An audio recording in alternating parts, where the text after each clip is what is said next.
द्वारा आयोजित आध्यात्म के संवाद वार्तामाला श्रृंखला का आज हम 33वां पुष्प माँ श्री अरविंद के चरणों में निवेदित करने जा रहे हैं। मैं ये बताना चाहता हूँ कि ये जो श्री अरविंद का 150वें जन्मोत्सव समारोह श्रृंखला जो चल रही है, उसके अंतर्गत ही श्री अरविंद सोसाइटी हिंदी क्षेत्र ने, क्योंकि कोरोना की विपरीत परिस्थितियां हैं, तो सभी साधकों को जोड़े रखने के लिए, उनकी चेतना में निरंतर उन्नयन के लिए और बहुत सुंदर प्रयास किया है और नई तकनीक का लाभ लेते हुए कि ऑनलाइन मीटिंग करके और हम सब आपस में जुड़े रहें और अपनी चेतना का सतत आरोहण करते रहें। विशेषतः हमारे माननीय मनोज भैया, उनका विशेष इसमें प्रयास रहा है निरंतर, और पूरे 1 वर्ष ये कार्यक्रम चलेंगे। श्री अरविंद आश्रम दिल्ली के सहयोग से और श्री अरविंद सोसाइटी हिंदी क्षेत्रीय समिति के सहयोग से ये आध्यात्मिक संवाद वार्तामाला श्रृंखला आयोजित हो रही हैं। उसके साथ साथ बीच में अन्य विशेष अवसरों पे 2 दिवसीय कार्यक्रम भी आयोजित हो रहे हैं। मैं माननीय मनोज भैया का और इससे जुड़े सभी लोगों को साधुवाद देता हूँ, हार्दिक आभार व्यक्त करता हूँ। हमारे बीच में हमारे आज के सम्माननीय वक्ता माननीय श्री विभाष उपाध्याय जी उपस्थित हैं, और इससे पूर्व कि हम आज का विषय, जो बहुत ही रोचक और बहुत ही नवीन विषय है इस वार्तामाला क्रम में, अब तक इससे संबंधित कोई वार्ता नहीं हुई है, एक नए विषय का उद्घाटन होगा, मंत्र शक्ति माँ और श्री अरविंद के आलोक में। हम इससे पूर्व की माननीय विभाष उपाध्याय जी की इस वार्ता का आनंद उठाएं। मैं सबसे पहले हम आग्रह करूंगा कि आइए हम सब मिलकर के और मात्र ध्यान के द्वारा, ध्यान के संगीत के द्वारा और मात्र चरणों में अपनी श्रद्धा का निवेदन करें, अपनी एकाग्रता को, अपनी अभीप्सा को मजबूत बनाएं। मुनका जी, ध्यान संगीत चलाने की कृपा करें। जी सर।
मीरा शरणम ममा। श्री अरविंद शरणम मम। परमा जननी भगवती श्री माँ और महा सरस्वती के रूप में सभी कलाओं की, सभी विद्याओं के अधिष्ठात्री, उसके साथ साथ महायोगी महागुरु श्री अरविंद का निरंतर स्मरण करना हम सब के लिए निरंतर अपनी चेतना को बार बार उठाने का अवसर मिलता है। उनका स्मरण मात्र और प्रभु की माँ की कृपा पाने का अवसर हमें मिलता है। जैसा कि मैंने पूर्व में कहा कि आज हम एक विशेष विषय के ऊपर, जिसका बिल्कुल नवीन उद्घाटन हुआ है इन वार्तामालाओं क्रम में, और विषय है मंत्र शक्ति माँ और श्री अरविंद के आलोक में। इसमें हम वार्ता सुनेंगे माननीय श्री विभाष उपाध्याय जी की।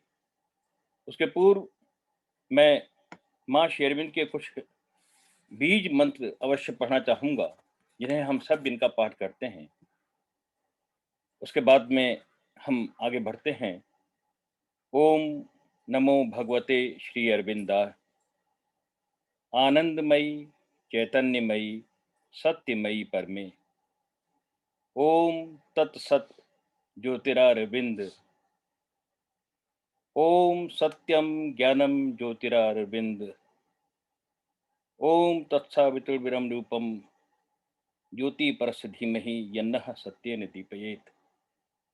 ओम नमो भगवते श्री अरविंद।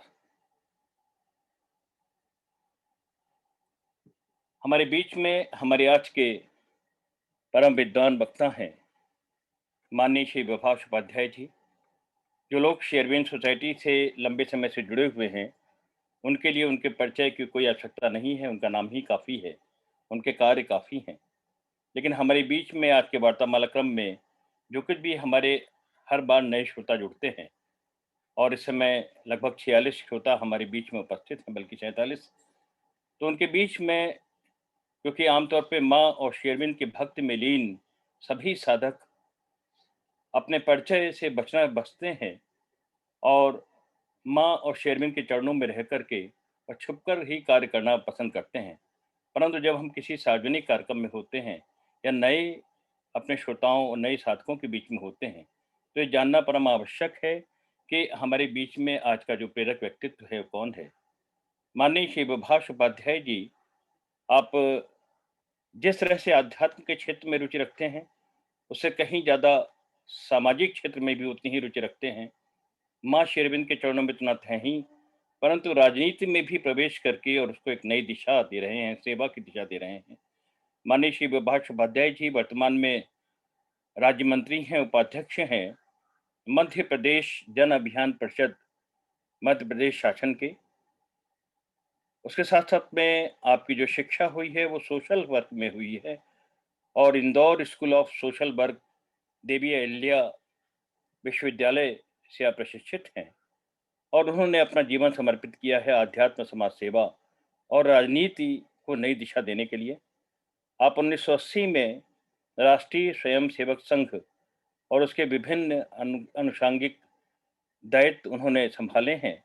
तो 1980 से राष्ट्रीय स्वयंसेवक संघ से जुड़े हुए हैं।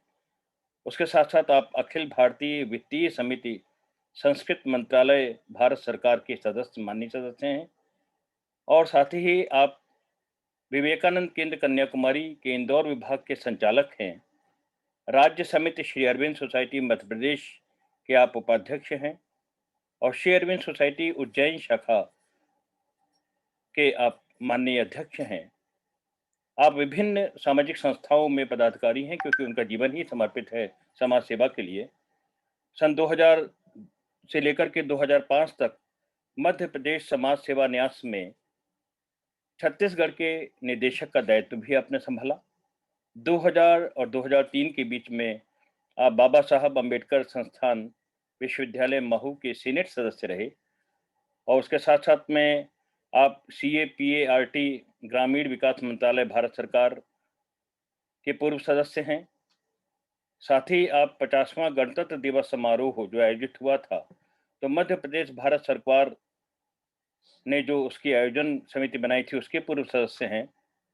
क्योंकि आप उज्जैन के निवासी हैं, और भगवान शिव की कृपा आपके ऊपर है, तो श्री महाकालेश्वर मंदिर प्रबंध समिति मध्य प्रदेश शासन में सदस्य के रूप में उनका दूसरा कार्यकाल है और आप समन्वयक हैं, पूर्व सदस्य रहे हैं, जो उज्जैन के अंदर सिंहस्थ केंद्रीय समिति बनी है उसके। साथ-साथ में शैव महोत्सव 2018 में उज्जैन में जो हुआ, आप उसके संयोजक रहे।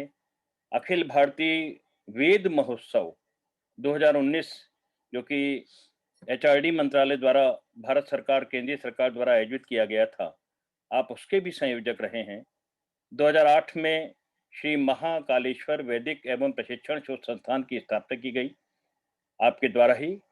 और उसके साथ-साथ में अब तक 12 पुस्तकें वहाँ पर प्रकाशित हो चुकी हैं और मुझे भी देखने का 2 बार सौभाग्य मिला है।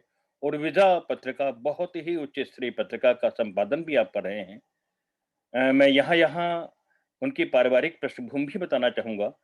आपके दादाजी स्वर्गीय श्री दयाशंकर जी वह वकील व पूर्व जयनारायण बापा जी श्री आगरा के प्रसिद्ध संत रहे हैं और आपके नाना जी श्री दादा साहब बद्रीलाल जी दबे मध्य प्रदेश जनसंघ के संस्थापक अध्यक्ष रहे हैं।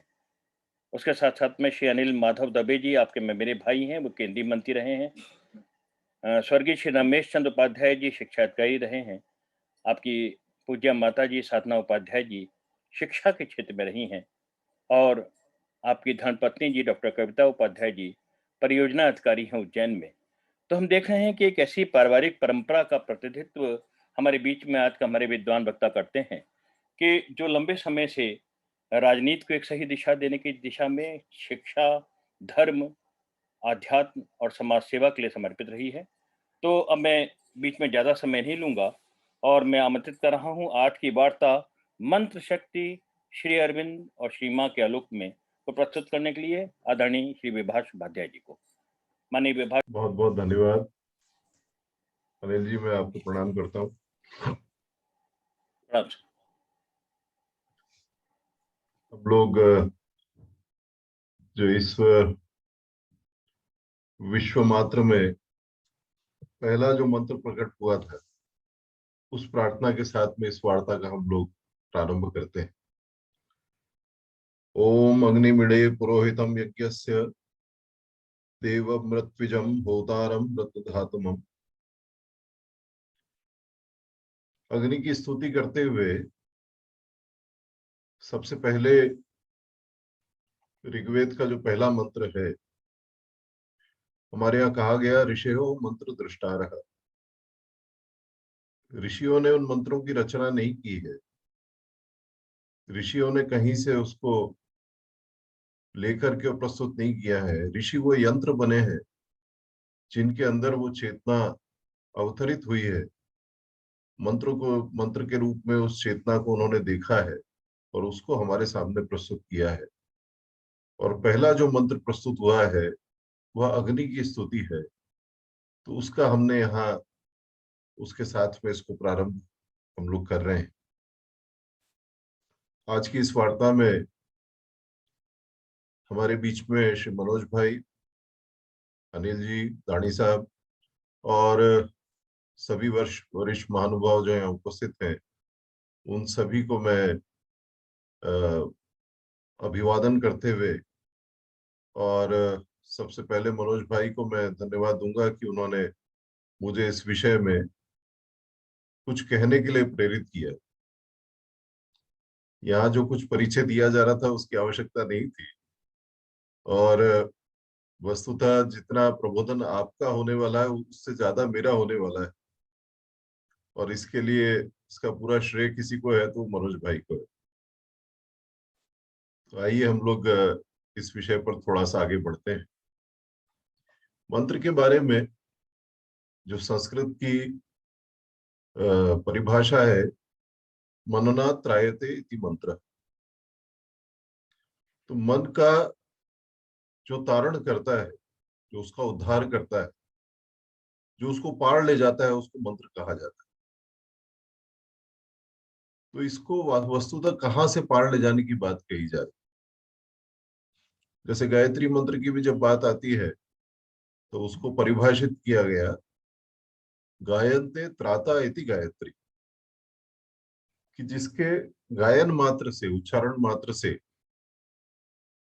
मनुष्य तर जाता है, वह गायत्री है।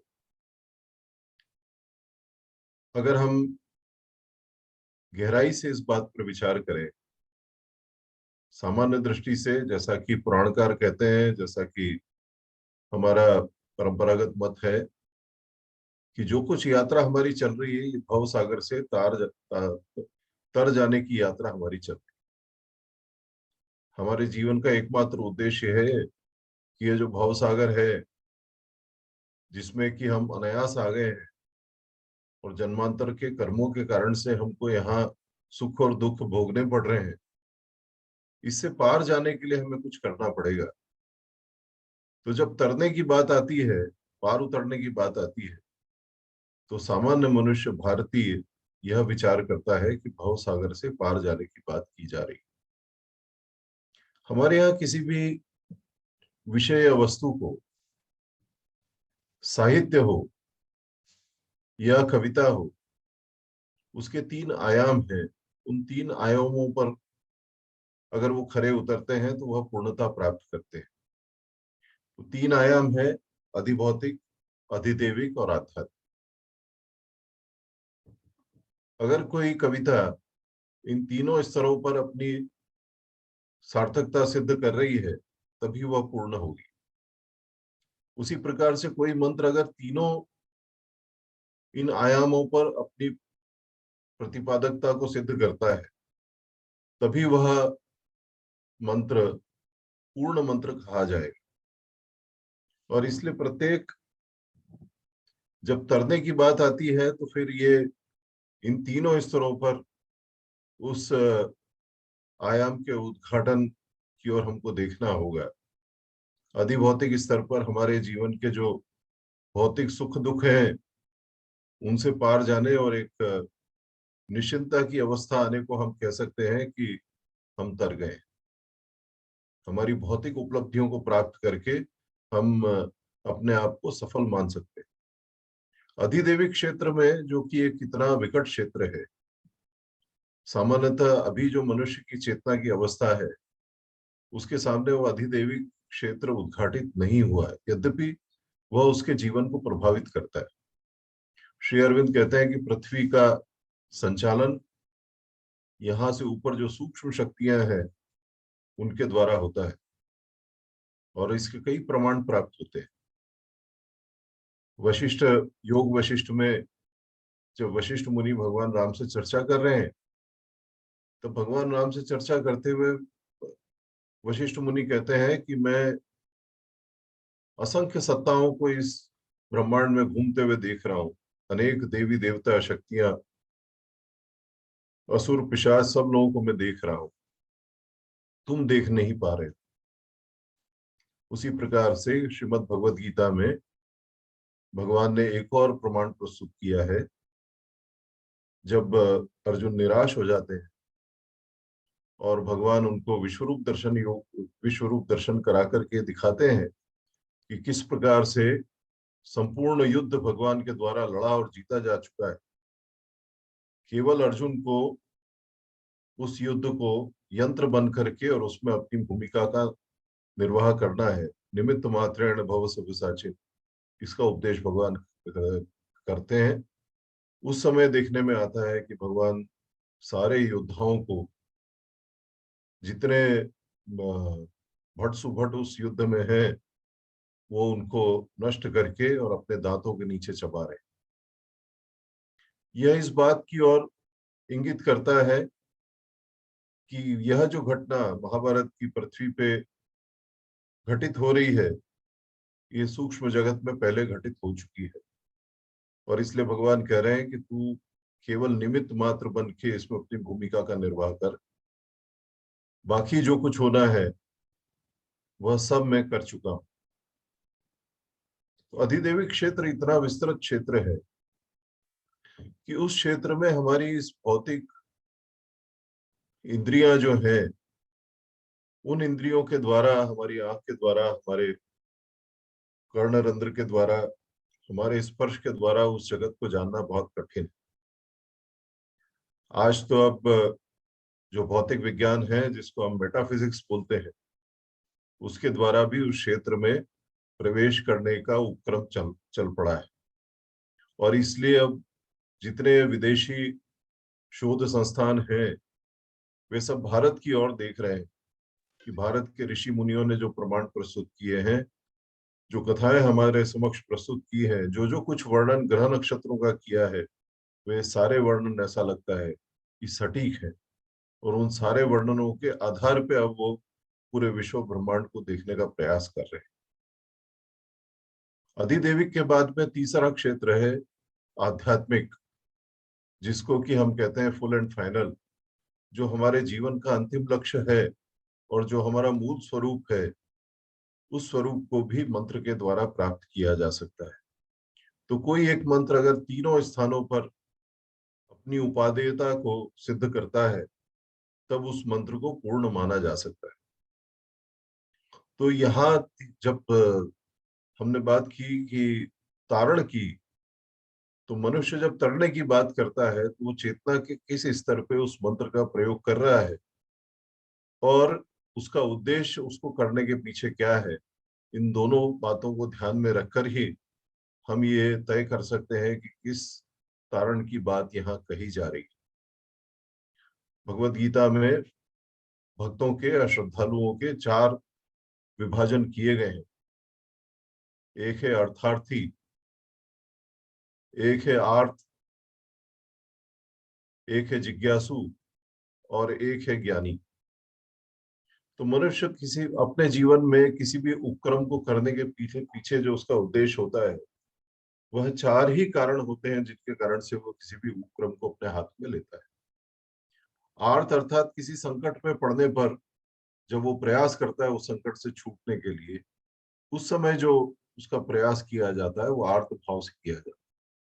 यहाँ हम जो चर्चा कर रहे हैं ये केवल मंत्र शक्ति को लेकर के ये चर्चाएं हैं। जहां जहां इन परिभाषाओं का उपयोग अन्य स्थानों पर भी होता ही है, सार्वजनीन सिद्धांत हैं, इनको एक उसमें एक फ्रेम में नहीं रखा जा सकता है। पर हम जब प्रयोग कर रहे हैं तो वो मंत्र के संदर्भ में किए कर रहे हैं। तो मंत्र का प्रयोग भी आर्त मनुष्य अपने संकट से निवारण के लिए करता है। जैसे कि तुलसीदास जी बोलते हैं, संकट कटे मिटे सब पीरा, जो सुमेरे हनुमत बलबीरा। इस प्रकार से अनेक श्रद्धा के केंद्र होते हैं, अनेक जिन भी देवता के प्रति हमारी श्रद्धा होती है या जिस भी मार्ग में श्रद्धा होती है, उस मार्ग में इसका प्रयोग किया जाता है। पर वह आर्त मनुष्य तब तक उस प्रयोग को करता है जब तक कि उसका कार्य सिद्ध ना हो जाए, संकट से वो निकल ना जाए। जैसे ही संकट से निकलता है वो अपने उस उपक्रम को भूल जाता है। दूसरा है अर्थार्थी। अर्थार्थी से तात्पर्य है कि एक विशेष लक्ष्य को लेकर के, किसी स्वार्थ की सिद्धि को लेकर के, वो धन के संदर्भ में हो सकती है, यश के संदर्भ में हो सकती है, वो किसी को नकारात्मक रूप से नष्ट करने के लिए हो सकती है, किसी को अपनी ओर आकर्षित करने के लिए हो सकती है। ऐसे सब प्रयोग भी अर्थार्थी करता है, वह भी मंत्र के माध्यम से सिद्ध करने का प्रयास उसमें होता है। और उसका उद्देश्य केवल इतना होता है कि उसका जो संकल्प है उसको कहा जाता है सकाम संकल्प। किसी एक कामना के उद्देश्य से किया गया संकल्प, तो वह जब कामना की पूर्ति हो जाती है, तो कामना की पूर्ति होने के बाद में उसका उसका जो अनुष्ठान है वह पूर्ण हो जाता है, उसके बाद उसका प्रयोग नहीं करता। तीसरा भगवान कहते हैं जिज्ञासु। अब ये दो पहले की श्रेणियां जो है ये निकृष्ट श्रेणियां हैं। जिज्ञासु की श्रेणी जो है वो मध्यम श्रेणी है। मध्यम श्रेणी से तात्पर्य है कि अब वो चेतना के एक विशेष स्तर पर आ गया है और उसके मन में अब किसी प्रकार की कामना अब शेष नहीं है। किसी संकल्प के लिए, किसी अपने व्यक्तिगत स्वार्थ के लिए वो इस मंत्र का या किसी अनुष्ठान का प्रयोग नहीं कर रहा है।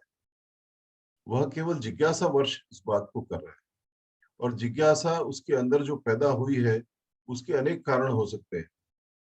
उसका कारण उसकी जन्मांतर की तपस्या अगर फलीभूत हो रही है तो वो भी हो सकता है, कोई गुरु कृपा भी हो सकती है, कोई विशेष देवता की कृपा भी उसमें संभव हो सकती है, या परिवार में कोई एक ऐसा संस्कार उसके अंदर निमज्जित हो सकता है जिसके कारण से उसके अंदर ये जिज्ञासा पैदा होती है, और जिज्ञासा के फलस्वरूप वो इस दिशा में आगे बढ़ता है। तो जिज्ञासा के फलस्वरूप जो इस दिशा में आगे बढ़ता है, उसका पथ निश्चित रूप से वह आध्यात्मिक पथ का गामी होता है।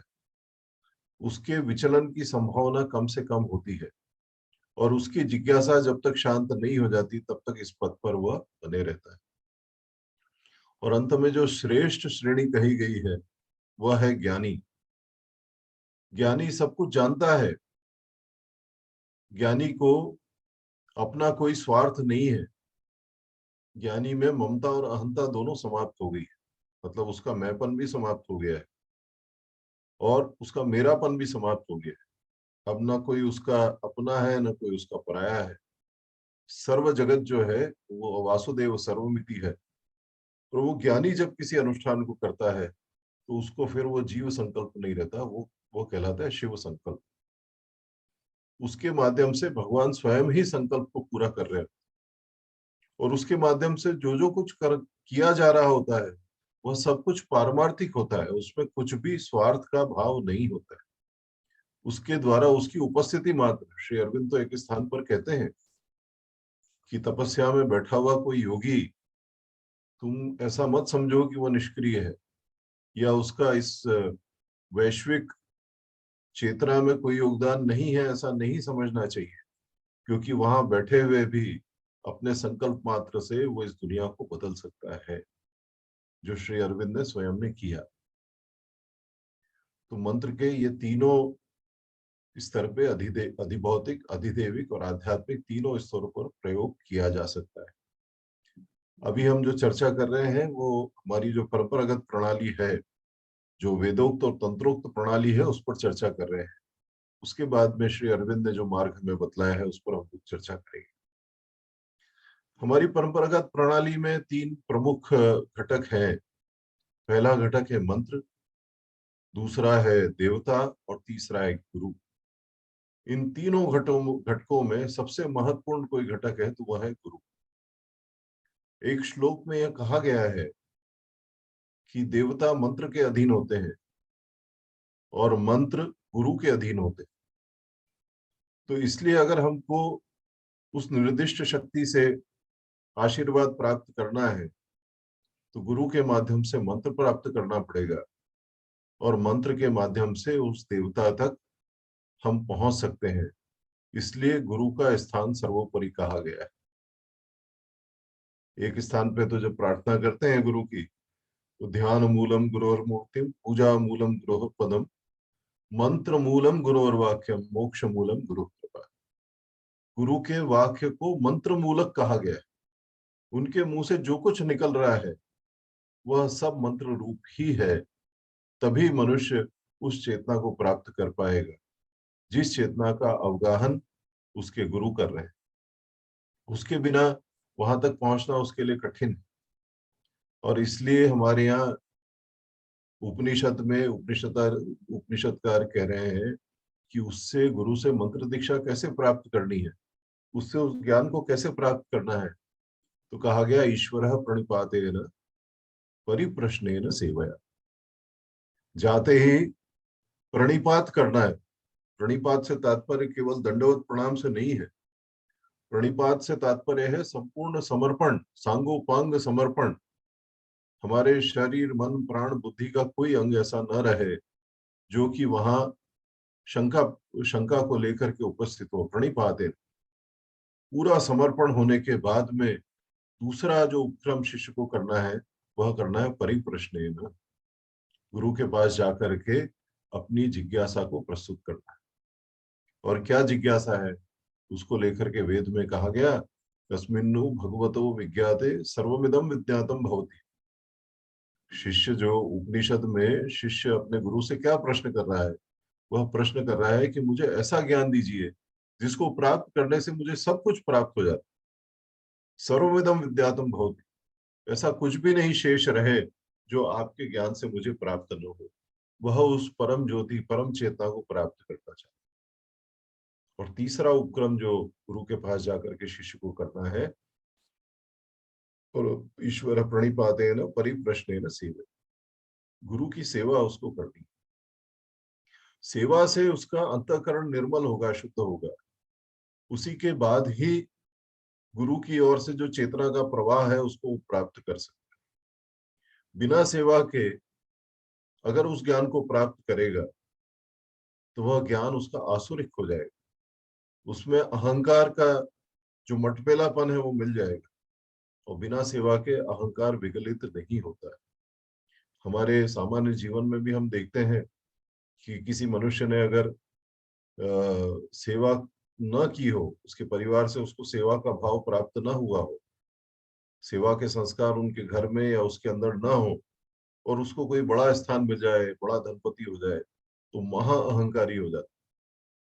और इसलिए हमारे पुरानी गुरुकुल पद्धति में, और हम आश्रम में भी देखते हैं पांडिचेरी में, कि किस प्रकार से अहं शून्य होकर के सेवा की जाती, अपने आप को भुला करके सेवा की जाती। जहां मैं खड़ा हुआ है वहां सेवा नहीं हो सकती। और इस सेवा के द्वारा जो ज्ञान प्राप्त होता है वो शुद्ध, निर्मल और परम दिव्य ज्ञान की प्राप्ति होती है। इंदौर में एक उद्योगपति हैं, हमारे परिचित हैं, तो एक बैठक में वो अपने दोनों बच्चों को लेकर के आए। 3 दिन बैठक चली। तीनों दिन दोनों बच्चों ने सुबह से लेकर रात तक, सुबह का नाश्ता परोसना है, दोपहर को भोजन कराना है, वहां साफ सफाई करना है, कचरा बीनना है, रात का भोजन परोसना है। दोनों बच्चे इसी में लगे हुए थे, अच्छे उद्योगपति हैं। तो मैंने उनसे कहा कि आप बैठक में बच्चों को लेकर के आए और इनसे आप लगातार जो है काम करा रहे हैं। उन्होंने बहुत सुंदर उत्तर दिया। उन्होंने कहा कि मैंने रामकृष्ण मिशन से दीक्षा ली है। तो हमारे प्रेसिडेंट महाराज ने बच्चों को जब दीक्षा दी तब उन्होंने कहा कि तुम मंत्र का, जो मंत्र हमने दिया है उसका तो तुम जप करना ही, और हम तुमको एक रहस्य की बात बताते हैं। और रहस्य की बात यह है कि तुम अगर सेवा करते रहे तो सेवा करते करते वो तुम सब सब सब कुछ प्राप्त कर लोगे जो दूसरे किसी के लिए दुर्लभ है। तुम धन संपत्ति, ज्ञान, ऐश्वर्य सब कुछ इस सेवा से प्राप्त करो। बोले इसलिए मैं बच्चों को, वो चाहे पढ़े लिखे नहीं, चाहे स्कूल न जाए, और सेवा करने में उनकी कोई कमी नहीं रहना चाहिए, यह भाव उनके थे। और हम देखते हैं कि हमारी सारी शिक्षा व्यवस्था में सबसे बड़ी अगर कोई कमी है तो हम बच्चों में सेवा भाव विकसित नहीं कर पा रहे हैं, इसकी एक कमी। हम उनको प्रतिभाशाली बनाना चाहते हैं, हम उनको उनके कैरियर में शीर्ष पर पहुंचाना चाहते हैं। और ये श्रेष्ठी जब ऊपर पहुंच जाते हैं तो इनके अहंकार से दुनिया कितनी पीड़ित होती है, ये हम सब लोग जानते हैं। इसलिए गुरु के लिए, शिष्य के लिए कहा गया कि उसको गुरु की सेवा से उस ज्ञान को प्राप्त करना चाहिए। गुरु सेवा से प्रसन्न होकर के जब उस ज्ञान को देंगे तो वह ज्ञान इतना निर्मल और इतना शीतल होगा कि वो इस पूरी दुनिया भर को आनंद से आप्लावित कर देगा। ऐसे एक महापुरुष को मैं जानता हूं कि जो नितांत अनपढ़ थे और जिनके पास में कोई अक्षर ज्ञान नहीं था, पर उनको सारे वेद और शास्त्र कंठस्थ। मैंने पता किया कि इनको कैसे प्राप्त हुआ, तो वो केवल और केवल अपने गुरु महाराज की सेवा करते रहे। उस सेवा से उनको सारा ज्ञान प्राप्त हुआ। और इसलिए भगवान गीता में कहते हैं श्रद्धावान लभते ज्ञान, कि श्रद्धा से ज्ञान की प्राप्ति होने वाली, ज्ञान से श्रद्धा विकसित नहीं होने वाली। इसलिए श्रद्धा बहुत महत्वपूर्ण वस्तु है। श्रद्धा मनुष्य की एक ऐसी संपत्ति है, एक साधक की ऐसी संपत्ति है कि वो भगवान से और कुछ प्रार्थना ना करे, केवल यही प्रार्थना करे कि भगवान इस श्रद्धा को बनाए रखना, तो उसके जीवन के सारे अभाव दूर हो सकते हैं। तो इसलिए भगवान कहते हैं श्रद्धावान लभते ज्ञान। और मंत्र के संदर्भ में भी यही कहा गया कि जो मंत्र श्रद्धा पूर्वक जपा जाएगा वही मंत्र फलित होगा, अन्यथा अश्रद्धा पूर्वक किया गया कार्य फलित नहीं होने वाला। मंत्र शक्ति का हमारे यहाँ भारतवर्ष में केवल भारत में नहीं, पूरे विश्व भर में इसकी मान्यता है। और इसका प्रयोग भी अलग अलग स्वरूप में पूरे विश्व भर में किया जाता है। हमारे यहाँ तो वैदिक परंपरा से लेकर के फिर तंत्र की परंपरा रही, तंत्र के बाद फिर वैष्णव परंपराएं रही, उसके बाद बौद्ध धर्म का जो विकास हुआ, विशेषकर तिब्बत में जो विकास हुआ, जैन संप्रदाय का हमारा जो विकास हुआ, उन सारे संप्रदायों में मंत्र का अत्यधिक महत्व है। और केवल इतना ही नहीं, यहाँ के एक बड़े इतिहासकार पुराविद हुए डॉक्टर बीशी वाकणकर, वो अमेरिका में गए और अमेरिका जाकर के वहाँ के ऐसे क्षेत्र में गए थे जो कि संरक्षित क्षेत्र था। वहाँ मूल निवासियों को संरक्षित किया गया था, और वो ऐसे थे जो कि ईसा और मूसा दोनों पंथ में दीक्षित नहीं हुए थे, और अपनी मूल परंपराओं को लेकर के अपने जीवन का निर्वाह कर रहे थे। तो वाकणकर जी ने देखा कि सुबह अग्नि का प्रज्वलन करते हैं और अग्नि जला करके उसमें बहुत सारी सामग्री डालते हैं, और आखिरी में डालते डालते हुआ हुआ इस शब्द का उच्चारण करते। इस हुआ हुआ का तात्पर्य क्या था? हमारे यहाँ जो स्वाहा कहा जाता था, तो स्वाहा अभ्रंश होकर के वहां हुआ होकर के चला गया। इसका तात्पर्य यह है कि इस मंत्र शक्ति का प्रयोग पूरे विश्व भर में किसी न किसी रूप में किया जाता है। मनुष्य का जो विकास हुआ है, उस विकास में उसने इस आयाम को भी खोज निकाला है कि किस प्रकार से ध्वनियों के इस युगपत समीकरण बना करके इसके गुंफित प्रयोगों से शक्ति का जागरण किया जा सकता है। और वस्तुतः जो इन्वोकेशन है, शब्द के पीछे की जो शक्ति है, उसको जागृत करना ही मंत्र है। हमारे यहाँ अक्षर ब्रह्म के रूप में ओम की उपासना की जाती है। मांडुक्य उपनिषद में विस्तृत वर्णन है, कभी आप पढ़ेंगे तो आनंद आएगा कि किस प्रकार से ओंकार के द्वारा उस ओंकार स्वरूप को प्राप्त किया जाता है। उसी प्रकार से प्रत्येक मंत्रों का अपना एक अलग अलग विभाजन किया गया है। वैदिक मंत्रों का अपना एक अलग विभाजन है, उनकी ऋचाओं का जो ऋचाओं का जिस प्रकार से प्रयोग होता है, उसको हमारे यहाँ अष्ट विकृति पाठ कहते हैं। अष्ट विकृति मतलब घन पाठ, जटा पाठ, विकृति पाठ, इस प्रकार से 8 प्रकार के उसके परमिटेशन कॉम्बिनेशन है जिसके द्वारा उनका प्रयोग किया जाता है। और अष्ट विकृति पाठ के द्वारा उन्होंने श्रुति परंपरा से वेदों को आज इतने हजारों वर्ष बाद भी एक भी अक्षर उसमें आगे पीछे नहीं। कई ऋचाएं लुप्त हो गई हैं, कई उसमें से मंत्र ऐसे हैं, कई शाखाएं ऐसी हैं जो लुप्त हो गई हैं, किंतु जो उपलब्ध हैं उसमें जरा सी भी विकृति नहीं है। वो जैसी प्रथम बार जिन ऋषियों ने उनको देखा था, तब से लेकर के आज तक वो वैसी की वैसी ही है। उसका कारण यह है कि अष्ट विकृति पाठ के द्वारा उसको सुरक्षित किया गया, और उसके द्वारा अधिभौतिक प्रयोग भी किए गए, उसके द्वारा अधिदैविक प्रयोग भी किए गए, आध्यात्मिक प्रयोग भी किए गए। अधिभौतिक प्रयोग में जो पर्जन्य का अनुष्ठान है, वो तो जगत प्रसिद्ध है ही, कि किस प्रकार से, मुझे यहाँ उज्जैन का ही उदाहरण आपको देने में आनंद होगा कि 2009 में भयंकर सूखा पड़ा था। इस प्रकार से सूखा था कि केवल 8 दिन का पानी शेष था, 6 हत्याएं हो चुकी थी, लोग लड़ मर रहे थे, और 5-5, 10-10 करोड़ की कोठियों वाले लोग भी पानी की बाल्टी लेकर के टैंकरों के पीछे दौड़ लगा रहे। आप इससे भयावह स्थिति की कल्पना कर सकते। तब उस समय यहाँ 25 जून को पर्जन्य अनुष्ठान किया गया। 5 जुलाई को उस अनुष्ठान की जिस दिन पूर्णाहुति हुई, मैं प्रत्यक्ष उसका साक्षी हूँ। जो घटना मैं आपको बता रहा हूँ, मध्य प्रदेश के मुख्यमंत्री जो आज हैं, ये स्वयं उस समय थे, वो खुद पूर्णाहुति के दिन आए, और उन मंत्रों का ऐसा चमत्कार था कि 5 जुलाई को जिस दिन पूर्णाहुति हुई, उस दिन रात को इतना पानी बरसा है कि सारा उज्जैन जल प्लावित हो गया, और जितनी समस्या थी वो सारी समस्याएं समाप्त। प्रत्यक्ष उदाहरण।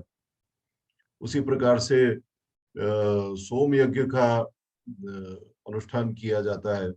ये वेदोक्त ऐसे अनुष्ठान हैं कि जिनका वर्णन वेदों में किया गया है, और जिनके द्वारा निश्चित लक्ष्य निर्धारित किए गए, निश्चित उद्देश्य के लिए किए जाने।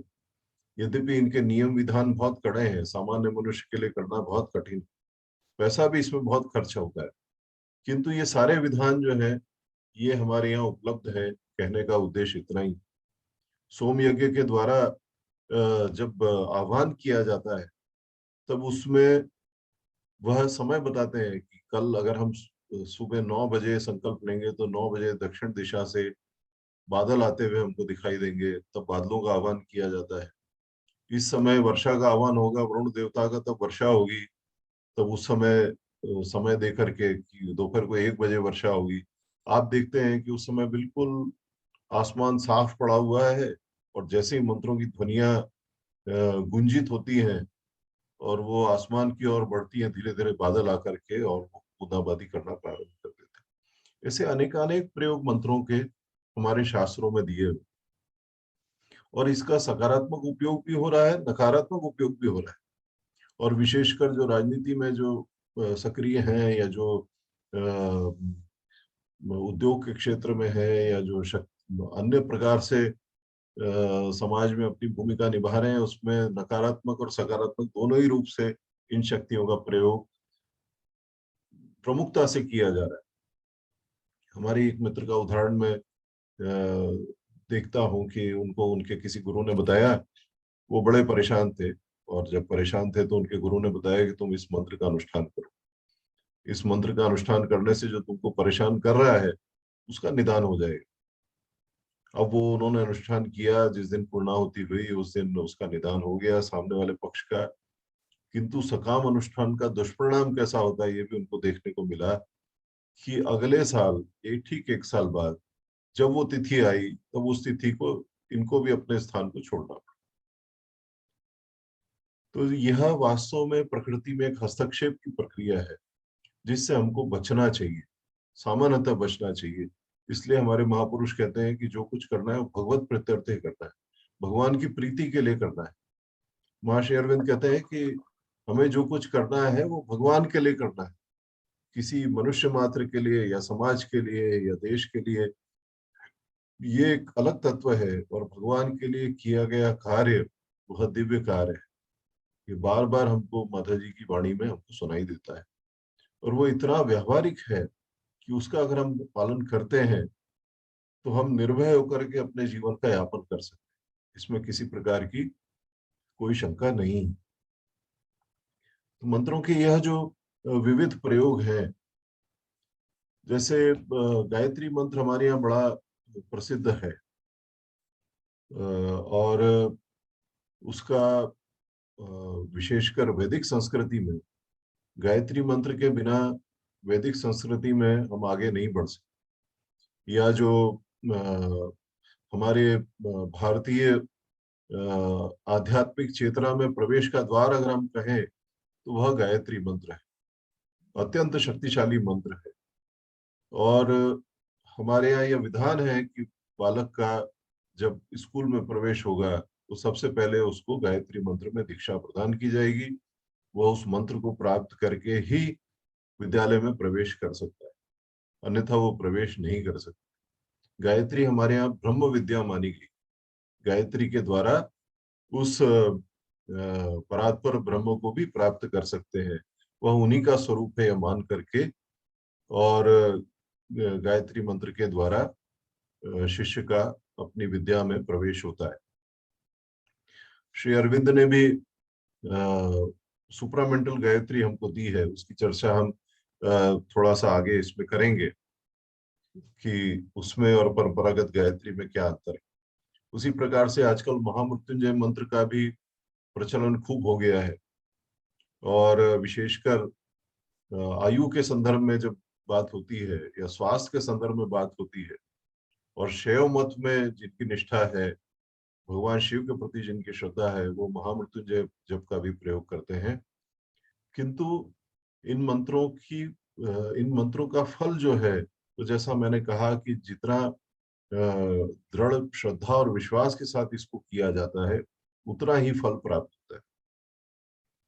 ऐसे अनेक उदाहरण हैं, व्यक्तिगत रूप से भी मेरे सामने हैं, कि जिसमें इन मंत्रों का परिणाम प्राप्त हुआ है।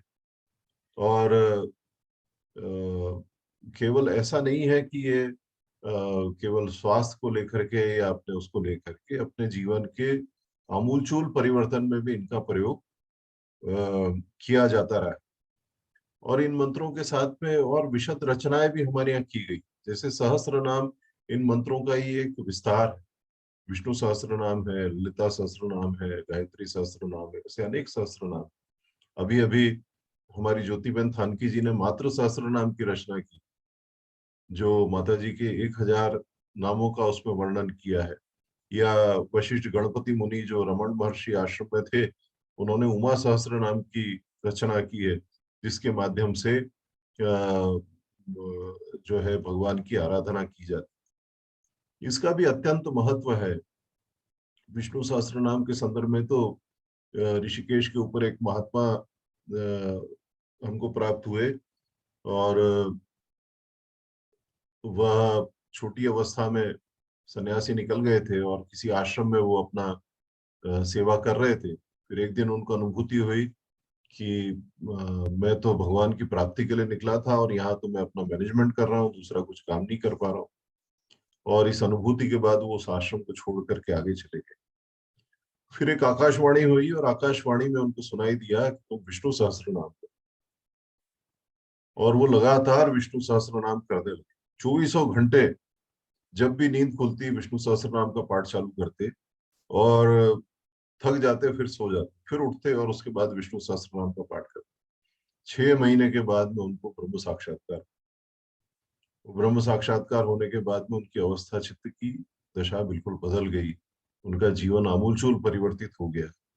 उन्होंने कहा कि मैंने सुना था कि शास्त्रों में कि विष्णु सहस्त्र नाम से सब कुछ प्राप्त किया जा सकता है। मैं प्रत्यक्ष उदाहरण हूं कि मैंने विष्णु सहस्त्र नाम के माध्यम से भगवान को प्राप्त किया। उसी प्रकार से ललिता सहस्त्र नाम का तो दक्षिण भारत में अत्यंत महत्व है, और उसका परिणाम भी अचंभित कर देने वाला है। अगर जीवन में किसी को कष्ट कठिनाई हो तो ललिता सहस्त्र नाम के द्वारा किसी प्रकार की कोई भी कठिनाई, किसी प्रकार की बाधा जीवन में हो, लौकिक हो पारलौकिक हो, उसका समाधान बहुत सहजता के द्वारा हो सकता। तीसरा, हमारे यहाँ चंडी पाठ की एक बड़ी विशेष परंपरा है, और विशेषकर नवरात्रि के समय तो वो किया ही जाता है। हमारे साथ जो माँ श्री अरविंद के अनुयायी हैं उनके साथ भी उसका विशेष संदर्भ यह है कि चंपक लाल जी नियमित रूप से चंडी पाठ करते थे।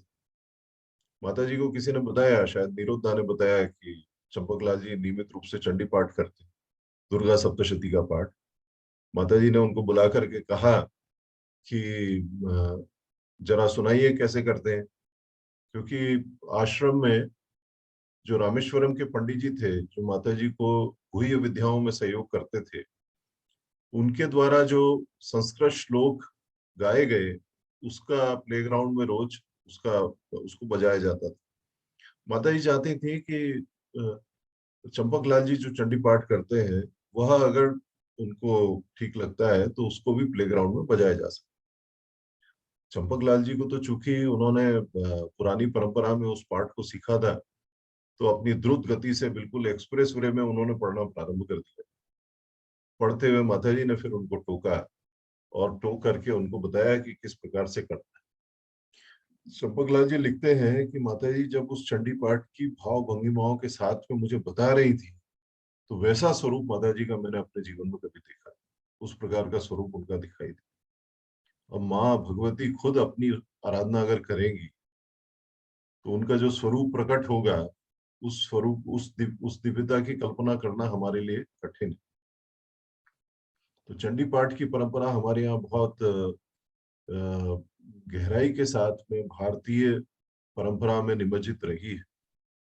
उड़िया बाबा जो वृंदावन के महान संत हुए, उनसे किसी ने पूछा कि चंडी पाठ का महात्म बताइए, तो उन्होंने कहा कि चंडी पाठ एक ऐसा जर्मनी का गोला है, उस समय फर्स्ट सेकंड वर्ल्ड वॉर चल रहा था, तो बोले एक ऐसा तोप का गोला है कि पूरे ब्रह्मांड को नष्ट कर सकता। तो शिष्य ने पूछा कि क्या इसके द्वारा ब्रह्म ज्ञान भी प्राप्त किया जा सकता है? तो उड़िया बाबा ने कहा कि हाँ, चंडी पाठ के द्वारा ब्रह्म ज्ञान भी प्राप्त किया जा सकता है। एक हमारे परिचित महात्मा जी हैं, वो भगवान कृष्ण के परम भक्त हैं बिल्कुल। तो उनका मकान जो है किराएदार ने वो कब्जे में ले लिया। उन्होंने सारे प्रयास किए कि किसी प्रकार से ये खाली कराया जाए, पर वो सफल नहीं हुए उसमें। अच्छे साधक है, नर्मदा किनारे उनका बड़ा आश्रम है। फिर खुद वो सुना रहे थे कि उनको किसी पंडित ने उनको बोला कि गुरुजी आप तो ऐसा करिए कि किराएदार के नाम से जरा एक बार चंडी पाठ करिए। तो 9 दिन का उन्होंने उस किराएदार के नाम से, इतने परेशान थे, भारी मानसिक दशा खराब हो गई थी। जब आपके मकान पे कोई कब्जा कर ले और आप खाली ना करा पाओ, तो उन्होंने चंडी पाठ का प्रयोग किया और 9 दिन बाद अचानक ऐसा एक सारा जो है अवसर हुआ कि वो किराएदार को मकान खाली करना पड़ा। बाद में उन्होंने वो प्रसंग सुनाया और प्रसंग सुना के बहुत दुखी हो गए। मैंने कहा क्यों दुखी हो रहे हैं? तो बोलने लगे कि मैंने ब्रह्मास्त्र का प्रयोग जो है चींटी को मारने के लिए कर दिया। तो ये इस प्रकार के जो प्रयोग है वो परिणाम तो लेकर के आते हैं निश्चित रूप से, इसमें किसी प्रकार की शंका की बात नहीं है। और ये हमारी भारतीय परंपरा, एक अनपढ़ व्यक्ति भी वो इन प्रयोगों को जानता है। यहाँ तक कि आप ग्रामीण क्षेत्रों में अगर जाएंगे तो अभी कोरोना का इलाज करने वाले भी मंत्र आपको मिल जाएंगे, और उससे लोग ठीक भी हो रहे हैं। ऐसा नहीं कि नहीं ठीक हो रहे। तो श्रद्धा जो है वो इस रूप में कार्य करती है। तो अलग अलग इस प्रकार के बहुत सारे भेद पुराने समय, पुराने हमारी प्राचीन पद्धति में हैं, जो मंत्र शक्ति के हैं। अब हम उनकी ज्यादा चर्चा न करते हुए माँ श्री अरविंद के परिप्रेक्ष्य में इसकी बात करना उचित होगा।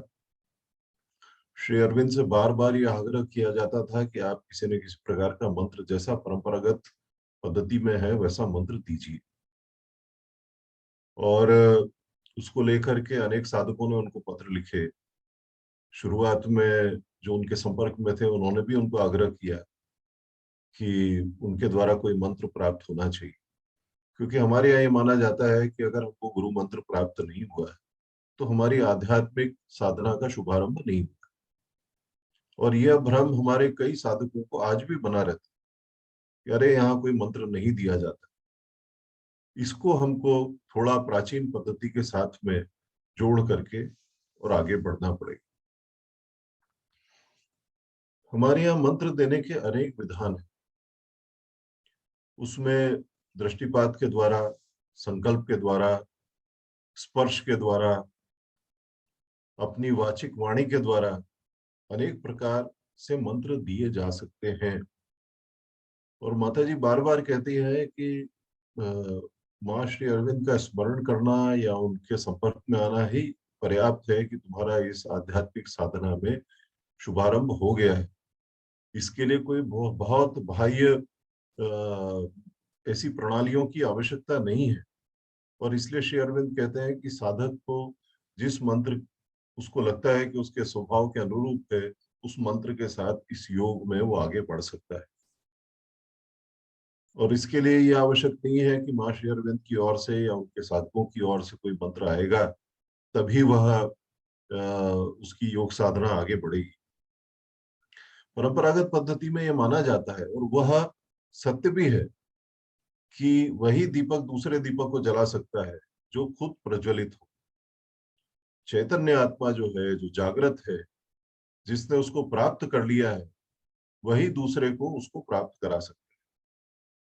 और इसलिए एक भौतिक प्रणाली जब तक प्राप्त नहीं होती है तब तक साधक को लगता है कि उसका शुभारंभ नहीं।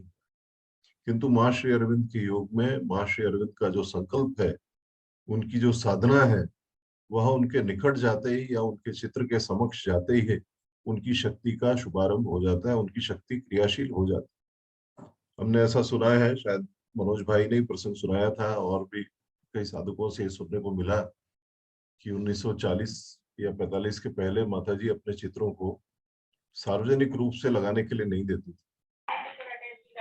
पर्दा एक ये निर्देश दिया जिया जी से तो मिला साथ में, चित्र के साथ में निर्देश दिए जाते थे कि पर्दा एक लगाया जाएगा और उस पर्दे को दर्शन करने के बाद में वापस लगा दिया जाएगा। तो वास्तव में वह उनकी प्रत्यक्ष उपस्थिति थी। और ये हम सबका अनुभव है कि माँ श्री अरविंद के चित्र जहां भी उपस्थित हैं वो उनकी प्रत्यक्ष उपस्थिति है। उनकी शक्ति क्रियाशील है, वो निरंतर हमारे अंदर निवास करके हमको अपने जीवन और कार्य के प्रति प्रेरित कर रही। यह शंका एक बार दिलीप कुमार राय के समक्ष भी उपस्थित हुई और बार बार वो आग्रह करते रहे दिलीप श्री अरविंद को कि आप मुझे दीक्षित करिए, दीक्षित करिए, दीक्षित करिए। उसके बाद में एक वहीं कोई महापुरुष थे, उन महापुरुष के पास जब दिलीप दा गए और उनको उन्होंने बताया कि मैं श्री अरविंद से अपेक्षा कर रहा हूं कि मुझे दीक्षा दे, तो उन्होंने कहा कि तुम ऐसा क्यों मानते हो कि तुम्हारी दीक्षा नहीं है, और अगर वो प्रत्यक्ष तुमको दीक्षा दे देंगे तो तुम्हारे शरीर की ऐसी अवस्था नहीं है कि वो रह पाएगा, तो शरीर विनष्ट हो जाएगा। तब जाकर के दिलीप दा को ध्यान में आया कि श्री अरविंद की दीक्षा उनको प्राप्त होगी। उसी प्रकार से श्री अरविंद ने अनेक जो मंत्र दिए हैं, जिसका अनिल भाई ने यहाँ हमारे समक्ष वाचन किया और हम सब लोग अपने अपने स्थानों पे उसको करते ही हैं। ओम नमो भगवते श्री अरविंदाय, ओम नमो भगवते मीरांबिकाय, और सर्वोपरि जो उनका गायत्री मंत्र है, ओम तत्सवितुर्वरम रूपम ज्योति ही परस्य धीमहि यन्नः सत्येन दीपयेत्, वह तो मंत्रों का मुकुटमणि है। जिस प्रकार से गायत्री मंत्र जो है वो सारे मंत्रों का मुकुटमणि है, श्री अरविंद गायत्री जो है वो सारे मंत्रों का मुकुटमणि। माँ ने अपने समय में जो मंत्रों की आवश्यकता बताई है वो इसी हेतु से बताई है कि शरीर के रूपांतरण के लिए उनको एक मंत्र की आवश्यकता है, और उसके लिए उन्होंने जो मंत्र प्राप्त किया था वो था ओम नमो भगवते। माता जी ने कहा कि यह रूपांतरण जब तक सिद्ध नहीं होगा, जब तक कि हमारे बॉडी के सेल्स भगवान की उस शक्ति को प्राप्त, उसको धारण करने के योग्य नहीं बनेंगे, और उनके धारण करने के योग्य बनने के लिए आवश्यक है कि वे ओम नमो भगवते इस मंत्र का इसका जप करते रहे। माता जी उसका अंतिम समय अपना निरंतर जप करती रही। तो उसी स्वरूप में ओम नमो भगवते श्री अरविंदाय, ओम नमो भगवते मीरांबिकाय मंत्र हमारे पास उपलब्ध है। ओम आनंदमयी चैतन्यमयी सत्यमयी परमे, जो हमको उस अतिमानसिक चेतना के संपर्क में लाता है, वह मंत्र जगत प्रसिद्ध हो गया है, और जब भी हम उसका स्मरण करते हैं तो हम स्वाभाविक रूप से उस चेतना के स्पर्श का अनुभव करते हैं। मैं आखिरी में श्री अरविंद गायत्री पे थोड़ा सा प्रकाश डालते हुए और अपनी इस वार्ता को समाप्त करूंगा। एक बाइबल की पंक्ति है, we aspire for light and there is light. तो इस परम ज्योति को आह्वान करने के लिए जो मंत्र दिया गया है वह मंत्र श्री अरविंद गायत्री। एमपी पंडित साहब कहते हैं, in the endless manifestation of the glory of the divine, many are the truths that are continuously formulating themselves and are so perceived by the seer. It is not to be taken that only the mantras which have been handed down by tradition are sacred and none outside those can be chosen for jap. Shri Aurobindo Gayatri के बारे में आगे वो कहते हैं, Shri अरविंदो's modification of the original Gayatri mantra is intended for the supramentalization of entire being. जो हमारा परंपरागत गायत्री मंत्र है उसके द्वारा उस अतिमानसिक चेतना को स्पर्श प्राप्त करना कठिन है। उस अतिमानसिक चेतना के संस्पर्श को प्राप्त करने के लिए श्री अरविंद गायत्री का प्रयोग हमको करना पड़ेगा। आगे कहते हैं, the most important condition for it mantra to be effective, it should be alive, वही जागृत रूप से श्रद्धा पूर्वक। He, one who chants mantra, should lean to cherish and love for the mantra for itself and not as a means or process to an end. यह परम प्रेम के साथ में, परम श्रद्धा के साथ में इसको जपा जाना चाहिए। कपाली शास्त्री ने इस मंत्र का बहुत विस्तार से उन्होंने इसका अर्थ प्रकट किया है, और उसमें वो कहते हैं कि हम प्रकाश पर ध्यान करें। यह परम कल्याणकारी परम पुरुष सूर्य सृष्टा है, परा प्रकृति से निर्मित उसका आकार योगियों के लिए ध्यान गम्य है। योग दृष्टि लभ्यम, उस सूर्य की भव्य किरणें हमारे अंदर प्रवेश करें एवं हम नित्य उस प्रकाश से एकीभूत रहकर प्रकाशित होते रहें। उस सत्य स्वरूप सूर्य से मेरा स्थायी संबंध हो जाए और केनोपनिषद का वो प्रमाण देते हैं कि ब्रह्म से मेरा अटूट संबंध स्थापित हो जाए।